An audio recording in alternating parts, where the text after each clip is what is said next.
Hey guys, if you like this content, I would greatly appreciate it if you guys like the video and subscribed to my channel. It helps make these videos worth it going forward. Hey guys, a quick crypto market review today on BTC. As always, this is not financial advice. I am not an expert. Do your own research. Okay, so as I've always been saying the last few weeks, I believe that the short-term bottom is in. It's possible that 28K gets ran briefly, like a quick wick down, and then go up, but I still strongly believe that we are going to see areas like 46K to 50K before we potentially hit new lows. I keep making that mistake on Twitter. I keep saying new lows as if it like that's like my overall bias. I actually don't know what's going to happen, but I still feel strongly that we go to 45K within the next few weeks. Personally, there's a lot of reasons for this. Number one, we wiped out a lot of traders on this big wick down. There are a ton of liquidations, and you generally need fuel. Meaning you need liquidity to push price in a certain direction. And after we moved all the way down like this, we liquidated so many people that there's probably going to be higher liquidity up in this 45 to 50K region. So as everyone always knows, price seeks liquidity, and after there's so much liquidity being collected down here, the next logical spot, in my opinion, would be to go to $50,000 or $45,000, around this area. So that's kind of like the area that I'm overall targeting in the short term. After that, I honestly have no idea. Like, we could go to 20,000, we could go to all the way back up to like 60K. Like, that's, I honestly, I have no idea. Do I think this is the overall macro market top? I mean, I have like a lot of conflicting opinions on that. I've done a lot of thinking. I honestly don't know. There's a lot of reasons why there wasn't a BTC USD blow off top. And one of the reasons is that there's so many altcoin futures now, and Kobe highlighted this as well, and I talked about this in another video, but back in 2017, there weren't many altcoin futures pairs really at all, or even alt USD pairs. It was all alt BTC pairs. So if you wanted to buy an altcoin, you had to buy Bitcoin first, and then you had to transfer that into an altcoin, whatever pair. Now in 2021, we see all sorts of altcoin futures available, and you don't even need to buy the underlying. You can just buy the futures. And that, in addition to many other reasons, I believe that's why we didn't really see a blow off top quite yet.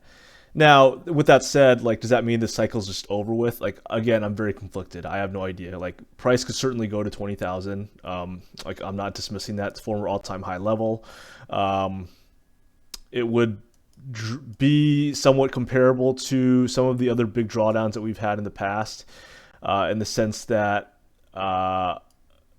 this would be like, let's see, it'd be like a 70% move. I mean, again, that's like entirely like pretty normal for Bitcoin's price history. Like, if you look back at the old 2020 run, where we went from 20K to, well, this was even worse, of course, but I mean, this would be like the 20K to 6K move.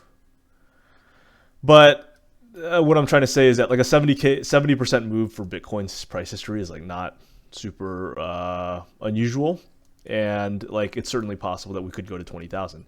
But with that said, I do believe that we hit 45 to 50,000 first before we hit any new lows. Again, it's quite possible that 28K gets swept really quickly, but I do believe that the short-term bottom is in for the most part. And as I've said in the other videos too, it takes a long time for price to form lows.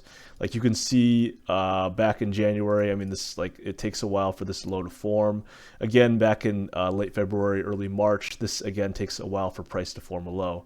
And generally speaking, the longer or the bigger the shakeout, the bigger the move down or move up, that is, the longer time it takes for price to consolidate, generally speaking.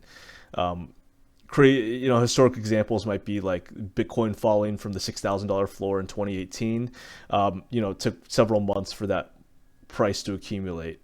So because this move down was so significant from 60 to 30 in like such a short amount of time, it makes sense that price will just ping pong around and just consolidate for a while over the next few weeks, as it has done over the last bit, with kind of decent amount of volatility, but not as much as like up here.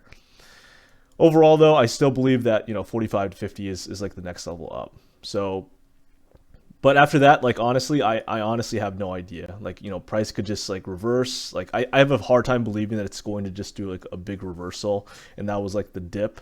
The 1-day market structure still is bearish in my opinion. Like you see lower highs on the daily, and you see lower lows of course as well, like low and then like lower low right here. So like on the daily, this is just like not really looking great, and it's going to take a higher high than 58K in my opinion. That's like the last high, and then like a higher low at the 50K region to break the market structure. So you would have to see something like this where you like just grinds back up to like 64K or something, form a low at 50, and then like continue higher. That to me seems pretty unlikely in my opinion. I think it's more likely that we see something like this where we go up to like $50,000 or something like that, come back down to 40, and then we hit some sort of consolidation pattern where we hit like higher lows and lower highs and just like chop around for a while. That to me would be a likely scenario, and that's the bullish case in the sense that like 28K or whatever is the low, or 30K or wherever your low is denoted, depending on wherever you're trading at. So like that would be like the bullish case on these lows holding, and like the bearish case would be something like this. Like if it's going pretty bearish, then I actually think it's probably going to go like even higher to like 60,000, get everyone really bullish again, and then just like then head lower. Maybe not 60, but at least 50,000, and then like print some new lows around 20. Like there's certainly going to be a lot of liquidity like down here. And if like 28 gets swept, then and price starts closing below that on high time frame charts, then it's really going to be scary. Then I think like 20K is certainly a very real possibility pretty quick. But there's still many levels before that time. I'm not going to start calling super bearish yet. I mean, it's still, to me, like it's still okay. It is bearish on the daily, and yeah, you can't really call it like bullish by any means, but like I do think that the short-term bottom is in. So those are kind of my overall thoughts on Bitcoin. Again, we could see a very quick sweep down of the 28Ks and then like higher, but like I don't think it's really going to go that low. Like I hope I'm right in that regard. Like I don't want to see that, because you'll see like a lot of altcoin destruction and just like overall market capitulation. I think if that happens, just people will not like that. It's already very bearish right now, though. The overall sentiment is very bearish if you look on Twitter. Like everyone's hoping to buy in the 20Ks again, and even like they're hoping to buy at like 28K again. But like I personally still believe that like max pain is up, because funding looks okay. There's a lot of liquidity up there, and everybody's looks like they're mostly out. And I think that this overall choppy price action that we saw too, this has probably thinned out a lot of different sellers as well. So I'm guessing there aren't going to be as many sellers throughout this area and on the way up too, for that in that regard. Usually when you see price action like this, it chops out a lot of people, and there's only residual sell liquidity on the way up. So those are my overall thoughts on BTC USD. I hope you guys enjoyed this video. Good luck and stay safe out there.